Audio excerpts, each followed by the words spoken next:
네, 오늘 말씀은 다시 오실 주님을 기다리며 라는 제목입니다. 옛날에 한시나 옛날에 시를 보면 노나가님이 특별히 전쟁터에 나가 싸우는 그 님이 언제나 다시 오시려나 누각에 기대어 서서 다시 오실 주님을 기다리는 여인에 대한 시들이 있습니다. 세월이 지났건만 왜 내 난군은 오시지 않는가? 전쟁의 소리는 험하다는 소문이 들려오는데 내 남편은 왜 돌아오지 않을까? 누각에 기대어 서서 또는 동구밭에 나가서서 오늘도 오시려나 사랑하는 그 님을 기다리는 여인의 모습이 한시를 읽다 보면 나옵니다. 시를 읽다 보면 그런 시들이 나와요. 부모가 어미가 또 자식이 돌아오기를 기다리는 그런 모습들도 나오죠. 우리 인생은 기다리는 존재입니다. 특별히 우리 기독교인들은 다시 오실 주님을 사모하고 기다리는 존재입니다. 신약 성경을 보면 다시 오실 주님, 그 주님을 사모하는 사람들의 그런 기록입니다. 그리고 요한계시록 마지막은 마라나타 주 예수여 다시 오소서, 어서 오소서 하는 것이 신약성경의 마지막 부분이죠. 여러분, 우리가 사는 이 세상이 완전하고 또 만족되는 세상이라면 그런 기다림은 별로 없을 겁니다. 그런데 우리가 사는 세상이 참 행복하고 좋기는 좋은데 뭔가 마치 보석에 금이 간 것 같은 그런 것이에요. 금이 간 보석. 그러니까 완전하지 않는 거예요. 눈물과 탄식이 있고 슬픔이 있고, 과연 이것이 진정한 삶일까? 더 나은 삶은 없을까? 사람들이 만들어가는 이 세상 말고 우리 하나님이 오셔서 새롭게 하실 그 세상은 얼마나 좋을까? 그런 사모함 속에 사는 것이 진짜 크리스찬인 것입니다. 우리 세상이 좋고 저기에 그림 같은 초원 위에다 집을 짓고 살아도 천년 만년 살고 지고 그런 것은 크리스찬이 아닙니다. 크리스찬은 그런 삶을 잘 모릅니다.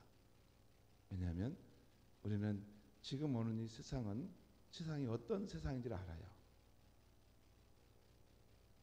불완전한 세상이고 장차 올 흔들리지 않는 그 나라를 소망하는 것이 우리가 바라보는 세계이기 때문입니다. 이 시선을 놓치면 신앙생활을 하더라도 처음에는 함께 동행하는 것처럼 보이지만 나중에는 안 보입니다. 그리고 나중에는 변질됩니다.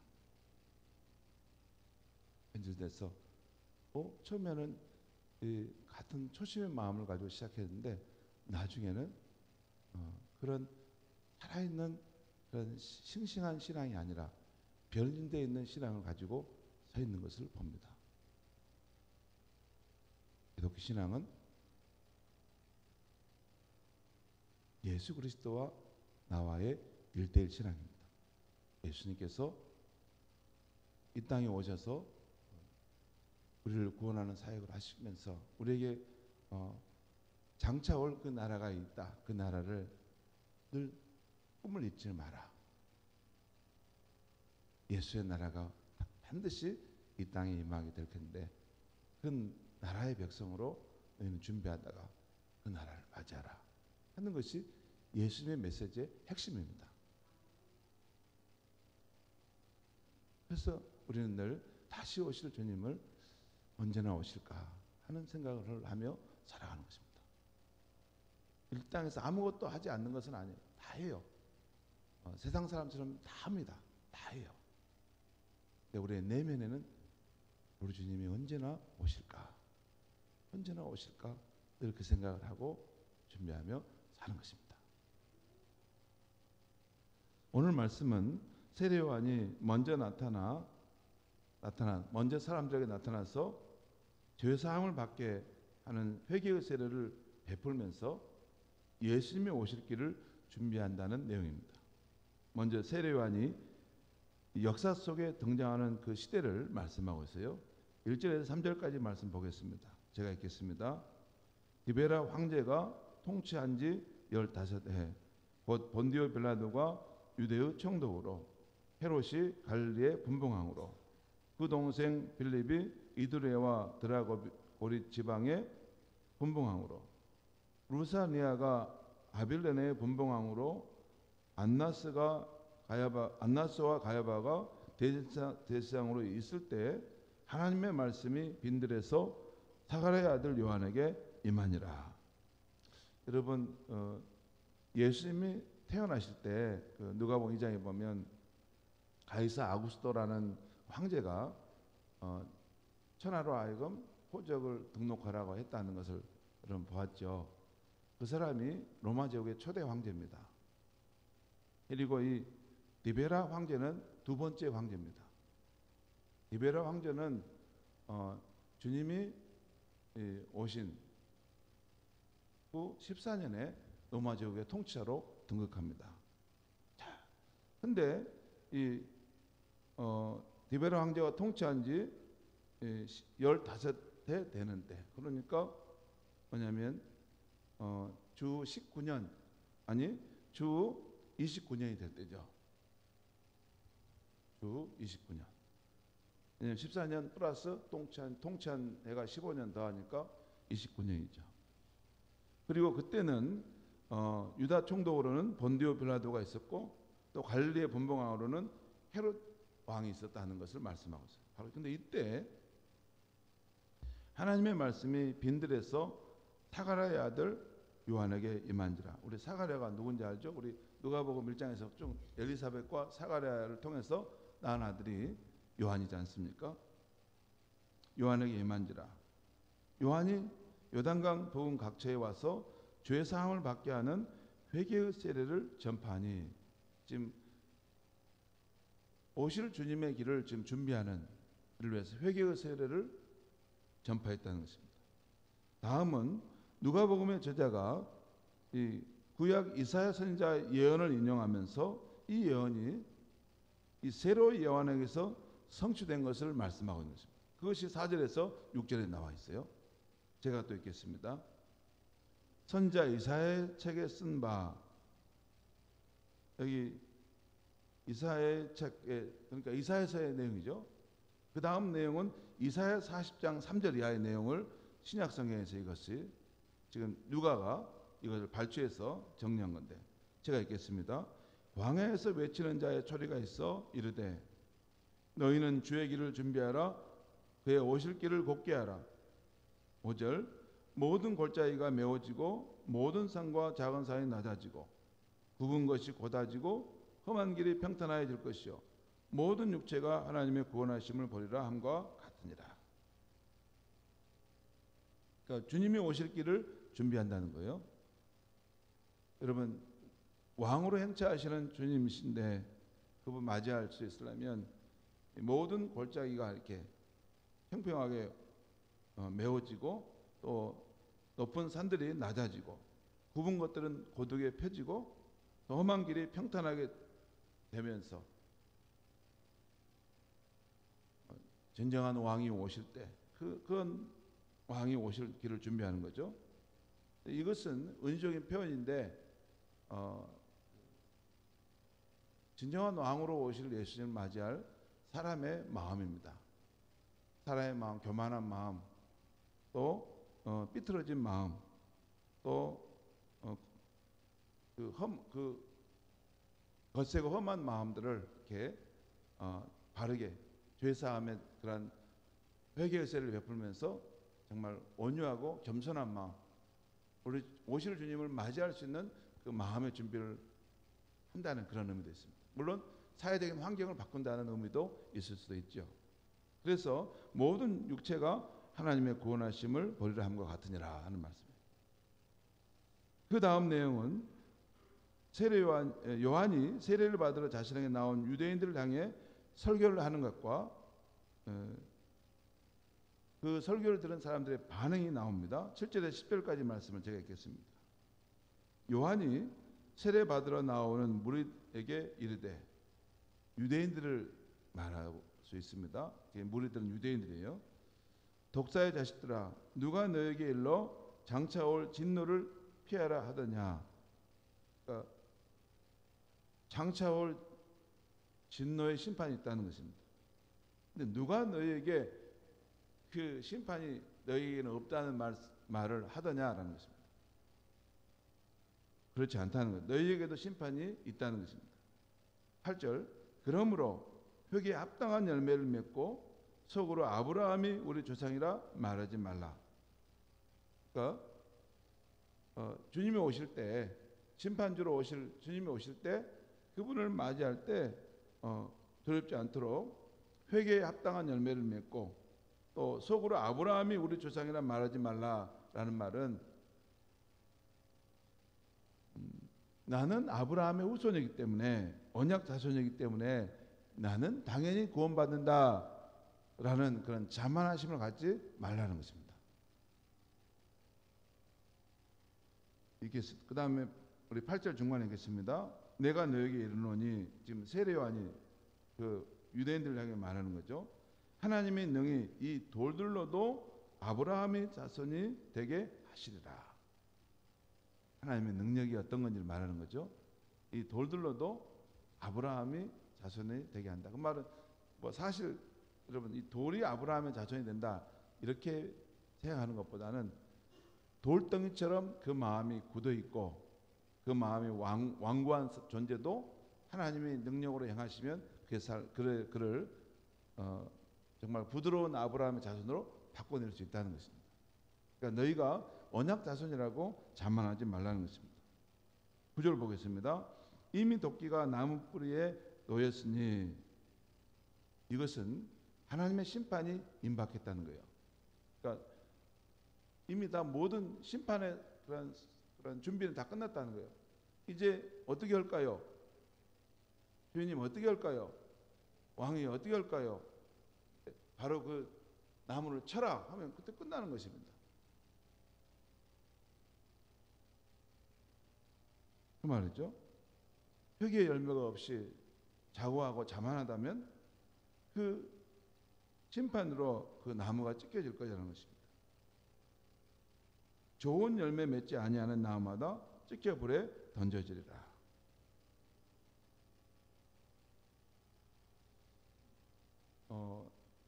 그 본성이 그 왕 대신 주님을 인정하고 받아들이는 회개의 세례를 받고 정말 선한 열매를 맺는 그런 나무는 살겠지만 그렇지 않는 나무는 찢겨 불에 던져질 것이다. 10절 보겠습니다. 무리가 물어 이르되 그러면 우리가 무엇을 하리이까? 참 감사하게도 무리가 이런 이야기를 들었는데 그 말씀이 맞습니다. 긍정적으로 그 말씀을 받아들인 것입니다. 그럼 하나님의 말씀이 선포될 때 옥토밭을 받아들인다는 것은 참 놀라운 은혜입니다. 아무튼 그걸 받아들인다는 거예요. 자, 그러면 우리가 어떻게 해야지 이 심판을 피하고 구원받을 수 있겠습니까? 그러자 세례 요한은 오실 주님을 구원으로 맞이할 준비에 대해서 말씀하는데 그것이 11절에 14절까지 말씀이 나와요. 제가 읽겠습니다. 대답하여 이르되 옷 두 벌 있는 자는 옷 없는 자에게 나눠줄 것이요 먹을 것이 있는 자도 그렇게 할 것이니라 하고, 먹을 것이 있는 자도 그렇게 나눠주라는 거죠. 12절, 세리들도 이제 세금을 받는 세리입니다. 세리들도 세리를 받고자 하여 와서 이르되 선생이여 우리는 무엇을 하리이까 하매. 그러니까 그 말씀을 듣고 마음에 찔려서 주님이 오실 때 나는 구원받는 백성이 되기를 원합니다 하는 사람들의 가운데 세리도 있었다는 거예요. 그러면 우리는 어떻게 그 세례를 받은 이후 선한 열매를 맺으며 살까요? 했더니 13절 이르되 부과된 것 외에는 거두지 말라 하고, 그 당시 유대 사회에서의 세례들은 로마 제국에 부역하는 사람들이었어요. 그래서 이 로마 제국을 위해서 세금을 걷는 일인데 자기 백성들을 이렇게 고회를 짜면서 이렇게 세금을 걷는데 거기에 자기가 받을 이익금도 이렇게 함께 포함시켜서 많은 세금을 때려서 자기가 취하고 했습니다. 왜냐하면 그 당시는 지금처럼 뭐 이렇게 법적으로 정비된 것이라기보다는 그냥 세리한테 어느 지역에 대해서 너는 로마 제국에 어느 만큼의 그 세금을 내라. 그러니까 나머지는 네가 알아서 해라. 하니까 그 부여된 세금 이외에 과도하게 그런 세금을 매겨서 그 당시 이스라엘 백성들은 세리들을 아주 대역적 죄인으로 늘 생각했던 것입니다. 그런데 부과된 것 이외에는 더 거두지 말라는 거예요. 그리고 14절 분인들도 물어 이르되 우리가 무엇을 하리까 하며 이르되 사람에게 여기서 강탈하지 말며 거짓으로 고발하지 말고 받는 급료를 족한 줄로 알라 하니라. 그러니까 부인들은 여러분 총과 칼이 있잖아요. 그래서 사람들을 이렇게 폭력으로 유혹해 가지고 더 많이 내나 얼마든지 할 수 있어요. 그런데 그렇게 폭력으로 강탈하지 말고 거짓말을 쳐서 이렇게 해서 그 사람을 유혹해 가지고 돈을 뺏지 말고 너희가 받는 그 급료가 크지 않겠지만 그것으로 감사하고 그렇게 오실 주님을 준비하라는 것입니다. 지금 우리 사회가 폭력으로 강탈하는 그런 사람들, 또한 거짓으로 이 사회를 혼돈시키게 하는 그런 이들이 많이 있죠. 어지러운 세상입니다. 자, 그런데 세례 요한을 통해서 오실 주님을 맞을 때 구원함으로 맡기 원하는 자들은 그가 어떤 자리에 있든지 하나님이 세워주신 그 자리에서 하나님 앞에 부끄럽지 않는 선한 청지기로 살라는 것입니다. 여러분 이 말씀에 오면은 잠깐 저를 보시죠. 성경을 읽을 때 여기 보면 이제 옷 두 벌 있는 자는 옷 없는 자에게 나눠주고 또 먹을 것이 있는 자는 좀 더 자기가 많으면 그 가난한 자에게 더 나눠주면 이렇게 살면 구원받는다, 그런 말씀이 아닙니다. 그렇게 생각하면 너무 말씀을 얕게 보는 거예요. 왜냐하면 참으로 그 정의와 평화와 사랑의 왕이신 예수님을 자기 마음의 주로 인정하기 때문에 그의 삶의 방식이 자기 욕심과 또 자기만을 위한 삶이 아니라 예수님이 꿈꾸시는 그 나라의 백성답게 반대하고 또 베풀고 나누고 함께 더불어가는 그 세상의 백성으로 산다는 것을 말하는 것입니다. 그런 의미예요. 그러니까 그 마음속에 예수님을 삶의 주님으로 인정하고 있느냐, 그럼으로써 나타나는 삶의 변화를 지금 말하는 거예요. 그런 겁니다. 그러니까 단순히 그 인본주의적 동기에서 무슨 저희 구제하고 선행을 베푼다, 그런 것은 하나님과 관계 없습니다. 그것이 아니에요. 이 세상의 주인은 예수 그리스도라는 것을 믿고 예수님이 통치하시는 그 나라에는 자기 욕심과 자기 중심과 또 남을 착취하고 빼앗는 것이 아니라 오히려 자기 것을 나눠주고 베풀고 함께 더불어가는 하나님이 바라시는 그런 세상의 삶을 선택한다는 것을 말합니다. 그런 사람들에게 구원이 있다는 것을 말씀하는 것입니다. 성도 여러분, 오늘 세례 요한과 요한의 설교를 들은 백성들은 초림의 예수님을 맞이하기, 첫 번째 오신 예수님을 맞이하기 위해서 주님이 오실 길을 준비했습니다. 그러나 오늘 우리는 다시 오실 재림의 예수님을 기다리고 있습니다. 이전에 초림으로 오셨던 예수님은 우리를 위해 십자가 대속을 다 이루시고 부활 승천하시면서 인자가 장차 큰 영광과 능력으로 오는 것을 너희가 볼 것이다 하셨습니다. 그리고 예수님은 너희는 늘 깨어 준비하고 있으라. 생각지 않을 때 인자가 오리라 말씀하셨습니다. 그리고 너희는 착하고 충성된 종으로 살면서 주님을 맞이하는 자들이 되라고 하셨습니다. 이것이 마태복음 24장에서 종말의 때 장차 인자가 임할 때 이렇게 임할 거니까 나를 믿는 성도들은 이렇게 준비하라 분명하게 말씀하고 있습니다. 그러면 성도 여러분, 오늘 우리는 어떻게 주님을 맞을 준비를 하며 살아야 할까요? 언제 주님을 맞이하더라도 후회함이 없도록 준비한 모습으로 살아야 하는 것입니다. 언제 주님을 맞이한다는 말은 맞이할지 모른다는 건 두 가지 의미가 있어요. 하나는 진짜 예수님이 어느 날 갑자기 우리 가운데 영광 중에 임하신다는 것을 말하는 것이고, 또 하나는 내 자신이 하나님이 허락하신 생명의 그 날을 다해서 주님 앞에 가서 주를 맞이한다는 그런 의미도 있어요. 두 가지 의미가 있어요.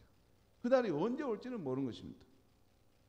그렇지만 그때 두려운 모습으로 주님을 만나지 않도록 살아가야 한다는 것입니다. 그 삶은 성령 안에서 날마다 주님과 동행하면서 주님의 말씀을 늘 살펴보며 이 시대를 분별하여 살아가야 한다는 것이에요.